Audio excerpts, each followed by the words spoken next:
నమస్తే, welcome to n times. నేను మీ ఆదిత్య. ముందుగా బులెటిన్ హెడ్లైన్స్ చూద్దాం. జగన్ సమక్షంలో వైసీపీలో చేరిన ఆళ్ల రామకృష్ణారెడ్డి. మీది మొత్తం 1000 అయింది, యూజర్ ఛార్జీలు ఎక్స్ట్రా. తెలంగాణ కళాశాలలో 15% ప్రవేశాలను వదులుకోవడం అనాలోచిత చర్య. దేవినేని ఉమా. అనంతపురం జిల్లా రాప్తాడులో సిద్ధం సభ కవరేజ్ కు వెళ్లినటువంటి ఆంధ్రజ్యోతి ఫోటోగ్రాఫర్ పై వైఎస్ఆర్సీపీ అల్లరిముక్కలు దాడి చేయడాన్ని గురిజాల ప్రెస్ క్లబ్ సభ్యులు తీవ్రంగా ఖండిస్తున్నామని తెలిపారు. ఇక దాడికి పాల్పడిన వారిపై కఠిన చర్యలు తీసుకోవాలని డిమాండ్ చేశారు. ఈ ఘటనపై శ్రీ పాత పాటేశ్వరి అమ్మవారి ఆలయం నుంచి ఆర్టీఓ కార్యాలయం వరకు నిరసన ర్యాలీ నిర్వహించారు. అనంతరం ఆర్టీఓ తహసీల్దార్ కు వినతి పత్రం అందజేశారు. ఈ కార్యక్రమంలో గురిజాల మండల ప్రెస్ క్లబ్ అధ్యక్షునితో పాటు పలువురు పాత్రికేయులు పాల్గొన్నారు. విలేకరులపై జరుగుతున్న దాడులను విలేకరుల ఐక్యత. మిత్రులారా, మరి గత 2 నెలలుగా రాష్ట్రంలో విలేకరులపై దాడులు రోజు రోజుకి తీవ్రమవుతున్నాయి. మాచర్లలో విలేకరులపై దాడులు, అమరావతిలో ఈనాడు విలేకరిపై దాడి, నిన్న రాప్తాడులో ముఖ్యమంత్రి జగన్మోహన్ రెడ్డి గారు స్వయంగా నిర్వహించిన సభలో ఆంధ్రజ్యోతి విలేకరి, ఫోటోగ్రాఫర్ విలేకరిని మరి విచక్షణారహితంగా తీవ్రంగా దాడి చేసి కొట్టారు. కారణం ఏందో తెలియదు ఎవరికి. గుంపులో ఆంధ్రజ్యోతి విలేకరి లేదా ఈనాడు విలేకరి అనేది కొట్టడం అనేది ఒక ప్యాషన్గా మారిపోయింది. గతంలో ఒక విలేకరు రాసిన వార్త పేపర్లో వస్తే తనకు ఇబ్బంది కలిగితే మరి అతనికి ఫోన్ చేసి మాట్లాడటం, బెదిరించటం అట్లా జరిగేవి. తర్వాత మళ్ళీ కలిసి పనిచేసేవాళ్ళు. ఇప్పుడు అసలు ఏమీ లేదు. విలేకరు కనపడితే మీటింగ్ దగ్గర కొట్టడం అంటే ఎంత ప్రజాస్వామ్యంలో చాలా దారుణమైన విషయంగా ఇది పరిగణించాలి. వాదన లేకుండా, అసలు ఇతను ఎవరో తెలియకుండా ఒక ఆంధ్రజ్యోతి విలేకరి అనే ఒక్క భావంతో ఇట్లా కొట్టుకుంటూ పోతే ఇక అసలు ఏ విధంగా విలేకరి వార్తని కవర్ చేయాలో అనేది చాలా భయానకంగా ఉంది. ఒకళ్ళిద్దరు కాదు, ఒక 40-50 మంది గ్రూప్గా వెంటాడి మరి చేతులతోటి కర్రలతో పీపు నిండా గాయాలు పరచడం ఎంత దారుణమైన విషయం అంటే అంత దారుణమైన విషయం. ఈ విషయాన్ని మనం ప్రతిసారి శాంతియుతంగా రిలే నిరాహార దీక్షలు చేయటం కానీ, లేకపోతే ర్యాలీలు చేయటం కానీ, ఆర్డీఓ గారికి, ఎంఆర్ఓ గారికి వినతి పత్రాలు ఇచ్చి చాలా శాంతియుతంగా చేస్తున్నాం. ప్రజాస్వామ్యంలో మనది కీలకమైన పాత్ర. ఏదో రాజకీయ నాయకులు చేసిన రోడ్ల మీద పడి రాస్తారోకోలు చేసి ప్రజలు ఇబ్బంది పెట్టే విధానం కాదు. అటువంటి మంచి కీలక పాత్ర పోషిస్తున్న విలేకరులపై ఇలా దౌర్జన్యాలు చేయటం, దాడులు చేయటం, కేసులు కట్టకపోవటం, కేసులు కట్టిన అరెస్టులు చేయకపోవటం ఈ విధానం మంచిది కాదు. మరి నిన్న ఆ రాప్తాడులో ఆంధ్రజ్యోతి ఫోటోగ్రాఫర్ విలేకరిపై తీవ్రంగా దాడి చేశారు. దానికి నిరసనగా మన గురజాల ప్రెస్ క్లబ్ ఆధ్వర్యంలో మన పాతపాటేశ్వరమ్మ గుడి దగ్గర నుంచి పల్నాడు జిల్లా సత్తెనపల్లి నియోజకవర్గంలో రోడ్డు ప్రమాదం జరిగింది. ఇక గండ్లూరు గ్రామం ఫ్లాట్స్ వద్ద అదుపు తప్పి యూనిక్ కాన్సెప్ట్ స్కూల్ బస్సు పొలంలోకి దూసుకెళ్లింది. అయితే బస్సులోని విద్యార్థులు స్వల్ప గాయాలతో బయటపడ్డారని తెలుస్తుంది. వెంటనే గమనించినటువంటి స్థానికులు చిన్నారులను బస్సులోంచి బయటకు తీశారు. ఇక సమాచారం అందుకున్న సత్తెనపల్లి ఎంఈఓ శ్రీనివాసరావు విచారణ చేస్తూ ఉన్నారు. ప్రాణ నష్టం తప్పడంతో అంతా ఊపిరి పీల్చుకున్నారు.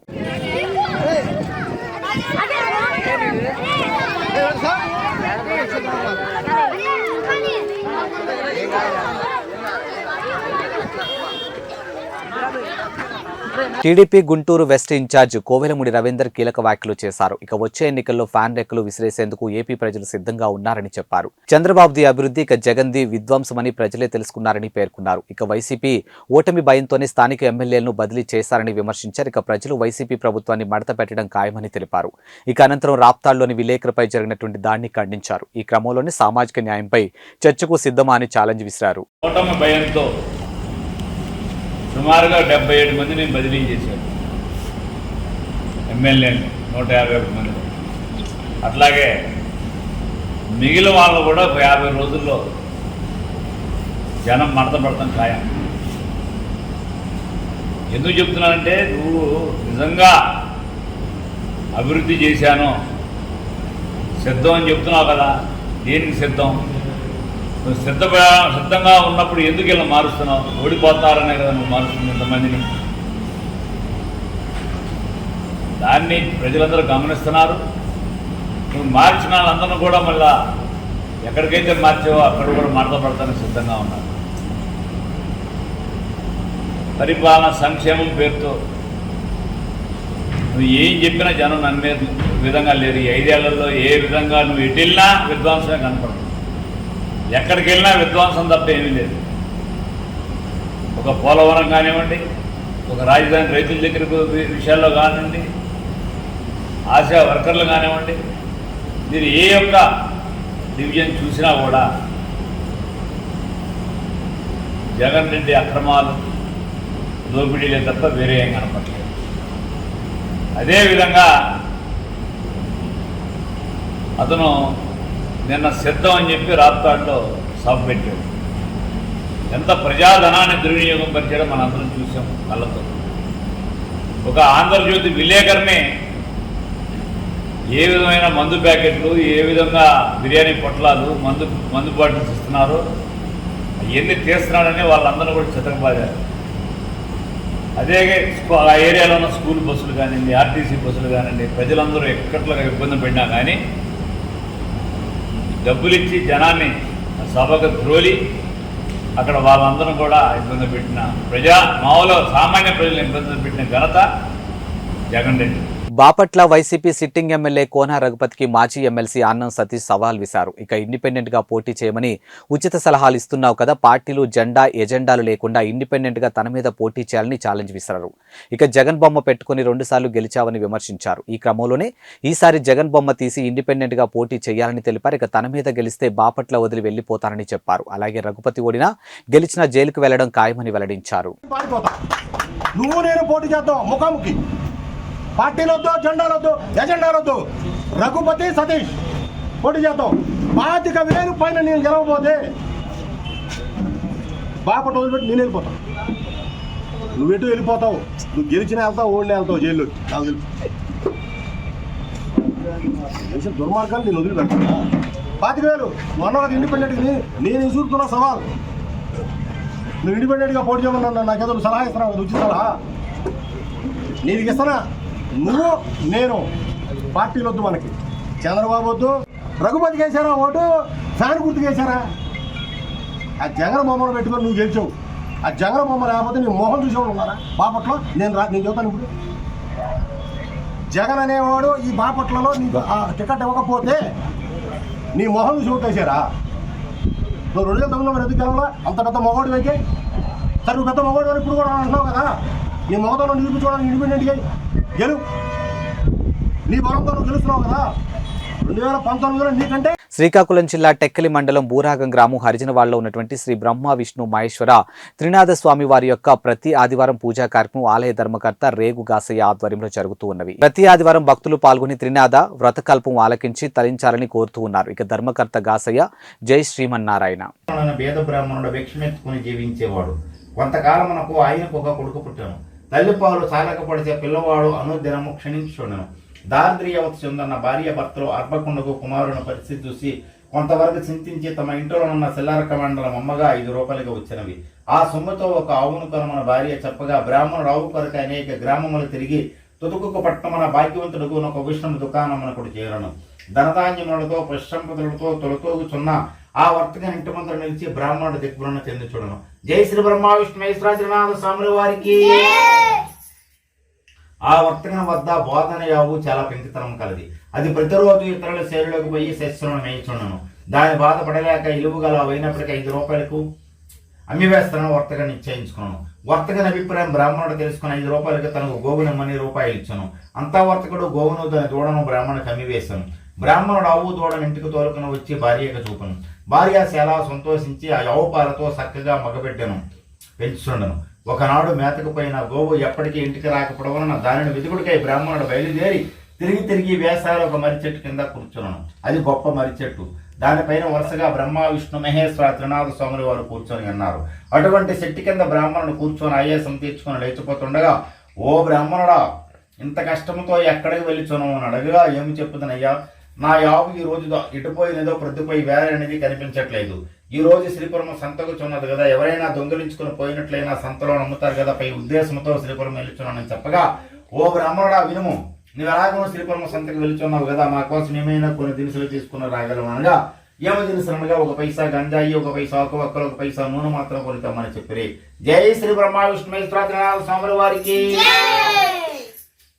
తన చేతిలో చిల్లిగా అమ్మాయిన లేదు, నమస్కరించడం తప్ప తనకేమీ ఈజానని బ్రాహ్మణుడు అనగా తిరుమూర్తి ఇట్లయింది, ఓ ఇప్పుడా ఇదిగో అక్కడ కనబడుచున్న రెల్లపతి కింద గల 3 పైసలు కావు, వాళ్ళని తీసుకొని మేము చెప్పినట్లు చేయమని చెప్పగా బ్రాహ్మణుడు రెల్లపతి కింద గల 3 పైసలు తీసుకుని శ్రీపురమును పోయి గంజాయోకు ఒక్కలకున్న నూనె పోసుకున్నట్టు ఏమీ లేనందున తిరుమూర్తులను కోరను, నీ బట్టలో నూనె పోసుకుని రమ్మని చెప్పింది.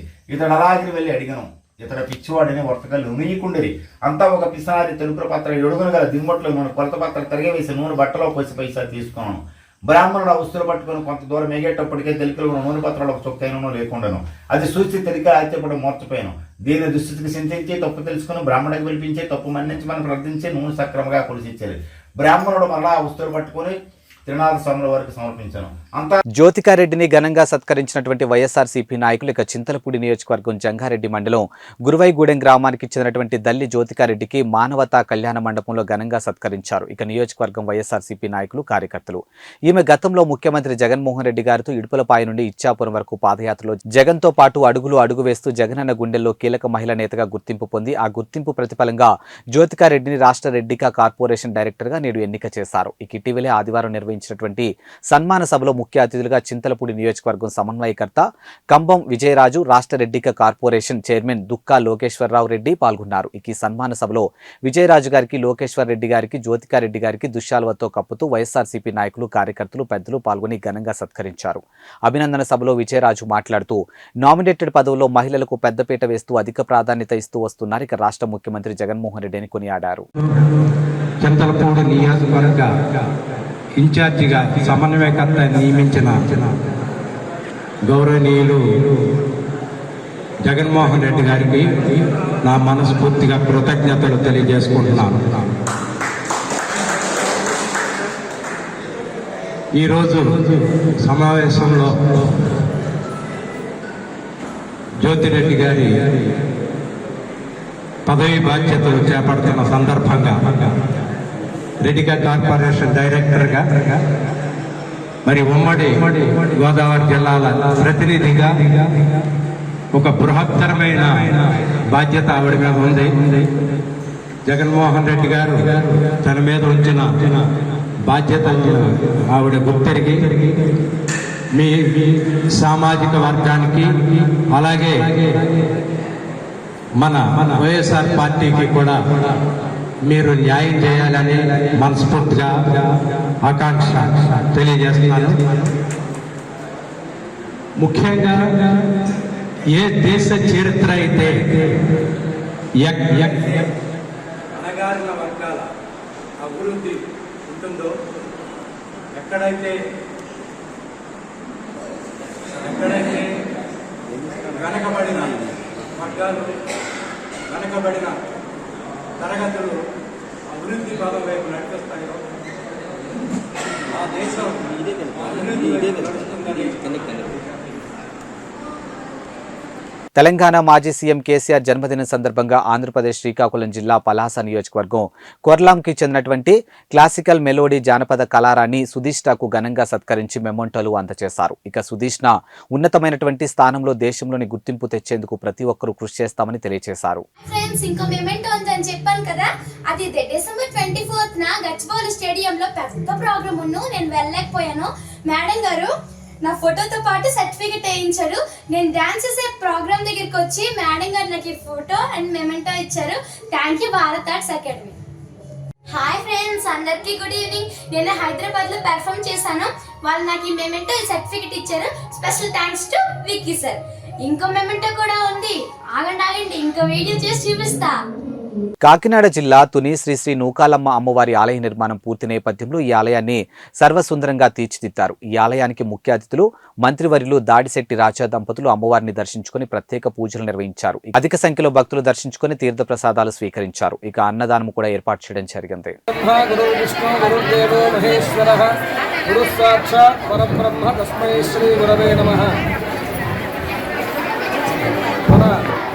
సూరవరం గ్రామంలో వేయించేసి ఉన్నటువంటి గ్రామదేవత, ప్రధాన దేవత అయినటువంటి లోకాంబిక అమ్మవారి ప్రతిష్ట మహోత్సవ కార్యక్రమములు ఈ 16 నుంచి 16, 17,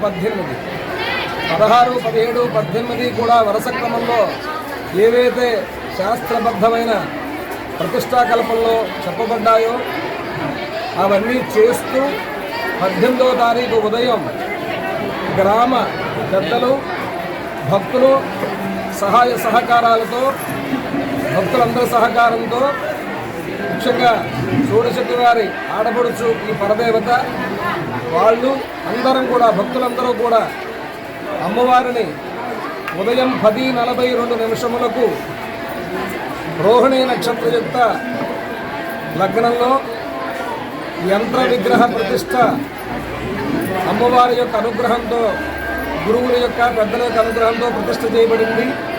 అలాగే 11:42 శిఖర ప్రతిష్ట, ఆ బూరులు పోయడం, పూర్ణాహుతి వగేరా కార్యక్రమం ఇటు వెస్ట్ గోదావరి నుంచి, అలాగే కాకినాడ నుంచి, యలమంచిల నుంచి ఎవరు దీంట్లో నిపుణులు ఉన్నారో ఈ యొక్క ప్రతిష్టా కార్యక్రమంలో చేయించే ఋత్వికులు ఎవరైతే ఒక్కొక్క దాంట్లో ఒక్కొక్క నిష్ణాతులు ఉంటారు. అన్నింటికీ నేనే పనికిరాను, కొన్ని వాటికి నేను కొన్ని అలా ఉంటాయి.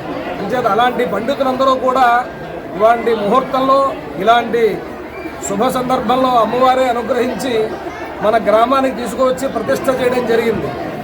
అందుచేత ఈ రోజు నుంచి అమ్మవారు సర్వ జనుల్ని, మన్ని, గ్రామాన్ని, పట్టణాన్ని, రాష్ట్రాన్ని అన్నీ కూడా అనుగ్రహించడానికి ఆవిడ ఆసీనులై ఉంది.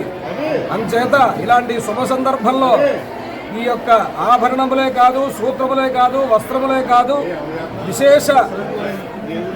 విశేషముగా అమ్మవారు రప్పించుకుంది మనందరినీ కూడా. అలాగే మహాన్నదానం కూడా చేస్తున్నారు.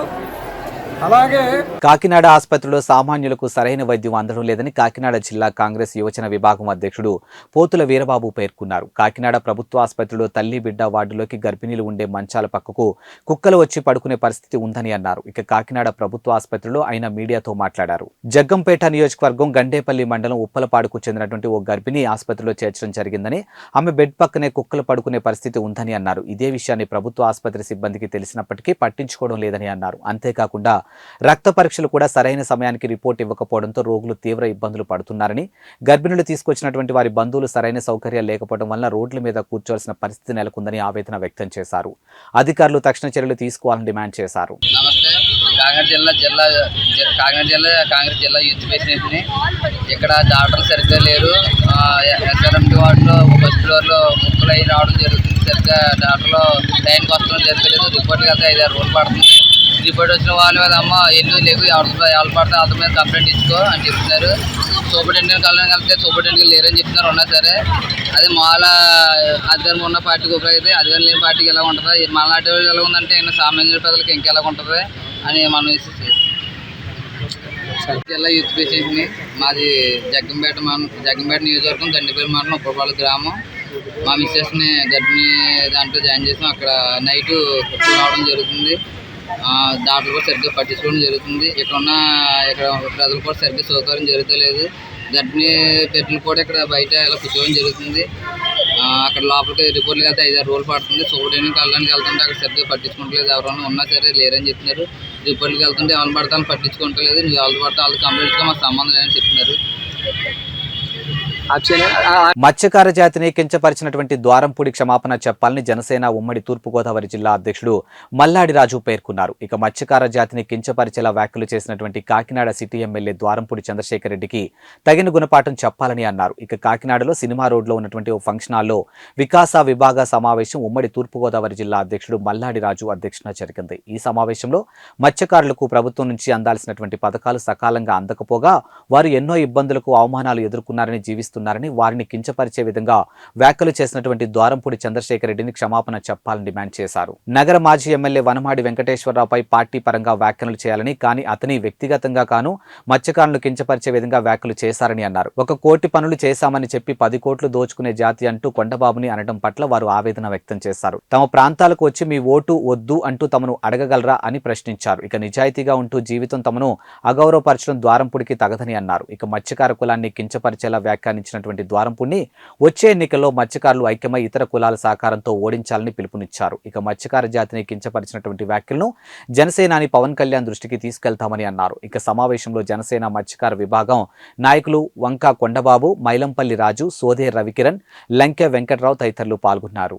మీడియా మిత్రులందరికీ నా హృదయపూర్వకమైన వందనాలు. నా పేరు వంకా కొండబాబు, మత్స్యకార వికాస విభాగం రాష్ట్ర ఉపాధ్యక్షులు. ఈ మీడియా సమావేశం ఎందుకంటే గడిచిన రోజు చంద్రశేఖర్ రెడ్డి గారు జాతిని విమర్శించాడు. ఎందుకంటే ఇక్కడ మాజీ ఎమ్మెల్యే పనమటి కొండబాబు గారికి, దోరపూడి చంద్రశేఖర్ రెడ్డి గారికి పార్టీ పూర్వకం కావచ్చు, ప్రతిపక్షులు ఈయనున్నాడు కాబట్టి, ఎమ్మెల్యేగా ఆయన ఉన్నాడు కాబట్టి వారి ఆరోపణలు ఉంటాయి, ఎవరికైనా సాధ్యమే. ఆ ఆరోపణల్లో చంద్రశేఖర్ రెడ్డి ఏమన్నాడంటే ఒక కోర్టు కూర్చోబెట్టి 10 కోట్ల వ్యయాన్నే జాతి కాదు అని విమర్శించాడు. అయ్యా దోరపూడి చంద్రశేఖర్ రెడ్డి గారు, మా జాతి చాలా నిజాతి అయిన జాతి, మా జాతి చాలా కరెక్ట్ అయిన జాతి. కానీ ఒకళ్ళని మోసం చేసి సంపాదించే జాతి అంతకన్నా కాదు. మా జాతి కొంతమందిని నిలబెట్టే జాతి, మా కష్టార్జిత మంది మేము బ్రతికే జాతి మరి. కానీ ఈ కాకినాడ పట్టణంలో మరి మీరు జాతిని విమర్శించారు. రేపు జరిగే ఎన్నికల్లో మీరు మా జాతి దగ్గరికి వచ్చి ఓట్లు అడగకుండా ఉంటారా? నేను సభాముఖంగా, మీడియా సభాముఖంగా నేను చెప్తున్నాను, నువ్వు మా జాతిని విమర్శించావు కాబట్టి నీకు దమ్ముంటే మా జాతోడి దగ్గరికి, ఎవరి దగ్గరికి వెళ్ళి ఓటు అడగకుండా నువ్వు నెగ్గు నేను చూస్తాను. నేను మీడియా ముఖంగా నేను సవాల్ చేస్తున్నాను. లేకపోతే త్వరలోనే ఇలా మీడియా సమావేశం పెట్టి నేను తప్పు చేశాను అని మా జాతికి సమాప్తి చెప్తామని నేను ఈ మీడియా ముఖంగా నేను హెచ్చరిస్తున్నాను. బెంగళూరు నుంచి కాకినాడకు వచ్చినటువంటి జైన్ గురువులు శ్రీ భక్తిరత్న విజయాజీ, శ్రీ అమిరాస శ్రీజీ, శ్రీ రాజా నమ్రత, శ్రీజీ స్వాతి బృందంకి జైన్ సంఘం నాయకులు, భక్తులు ఘనస్వాగతం పలికారు. ఇక మసీద్ సెంటర్ నుండి జైన్ దేవాలయం వరకు భారీ ఊరేగింపు చేపట్టారు. ఈ సందర్భంగా జైన్ సంఘం నాయకులు మాట్లాడుతూ కైలాస్ జైన్ కుమార్తె కుమారి ప్రియాల్ దీక్ష కార్యక్రమం సందర్భంగా గురువులు కాకినాడకు రావడం జరిగిందని అన్నారు. ఇక 2వ తారీఖున కాకినాడలో భారీ ఊరేగింపు చేపట్టినట్లు తెలిపారు. అదేవిధంగా ప్రియర్ దీక్ష సందర్భంగా కాకినాడ టీటీడీ కళ్యాణ మండపంలో 3వ తేదీన కార్యక్రమాన్ని చేపట్టడం జరిగిందని పేర్కొన్నారు. గురువుల సమక్షంలో ప్రియల్ దీక్ష తీసుకోవడం జరుగుతుందని అన్నారు. ఈ కార్యక్రమంలో భారీ సంఖ్యలో జైన్ సంఘ సభ్యులు పాల్గొన్నారు.